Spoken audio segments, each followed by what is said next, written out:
વડોદરા લોકસભા બેઠક પરથી કોંગ્રેસે જસપાલસિંહ પઢિયારના નામની જાહેરાત કરી છે। જસપાલસિંહ પઢિયાર વિશે જાણીએ તો તેઓ 12 પાસ છે, યુવા અને ક્ષત્રિય ચહેરો છે।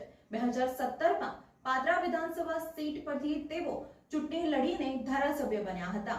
તેમના નામની જાહેરાત થતાની સાથે જ કોંગ્રેસ કાર્યાલય ખાતે ઉજવણીનો માહોલ જોવા મળ્યો।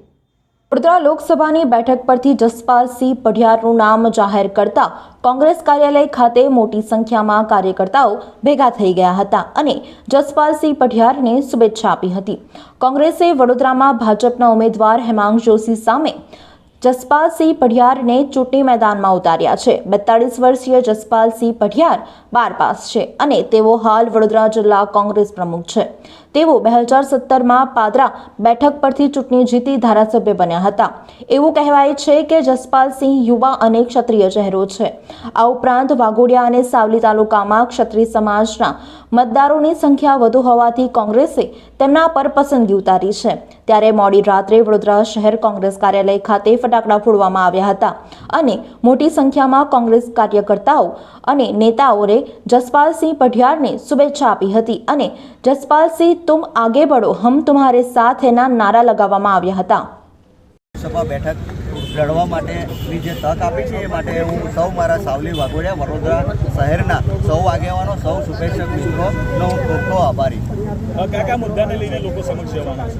આપ બધા જાણો છો વડોદરા જે રીતે વડોદરાને કહેવામાં આવે, પરંતુ હાલની સ્થિતિ જોઈએ વડોદરાની તો એમના પક્ષના વડા હોય કે રાજ્યના મુખ્યમંત્રી હોય તેમના દ્વારા પણ એમને ટકોર કરવામાં આવી હતી કે ભાઈ અમદાવાદનો જ્યારે આટલો વિકાસ થતો હોય, સુરતનો આટલો વિકાસ થતો હોય તો વડોદરા શહેર કેમ પાછળ? એટલે કંઈક ને કંઈક રીતે જે લોકોએ વડોદરા શહેરના લોકોએ જેમનામાં વિશ્વાસ મૂકીને એમના આશીર્વાદ અગાઉ આપ્યા, એ લોકસભાની બાબત હોય, વિધાનસભાની બાબત હોય તો એમાં એ લોકોએ કંઈક ને કંઈક રીતે વડોદરાની જનતાને સુખાકારી કરવા, વધારો કરવામાં કંઈક ને કંઈક નિષ્ફળ નીવડ્યા છે। એ બાબતને લઈને અમે લોકો જનતા સમક્ષ જવાના છે।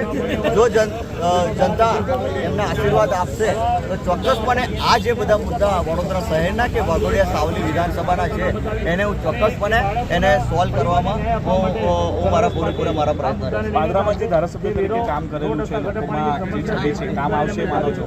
જે ચોક્કસપણે પાદરાની જનતાના આશીર્વાદ ના કારણે આજે આ વડોદરા લોકસભાની બેઠક જે રીતે મેં પાદરામાં મારું કામ કરવાની જે મારી એ રહી છે, પદ્ધતિ રહી છે, એના પાદરાની જનતાનો હું ખૂબ આભારી છું કે એમને જે મને ગત 2017માં 20,000ની લીડથી મને જીતાડ્યો, એના ભાગરૂપે જ આજે આ કોંગ્રેસ પાર્ટીએ મારામાં વિશ્વાસ કર્યો। કોંગ્રેસમાં અમુક કાર્યકર્તાઓ નારાજ છે, એની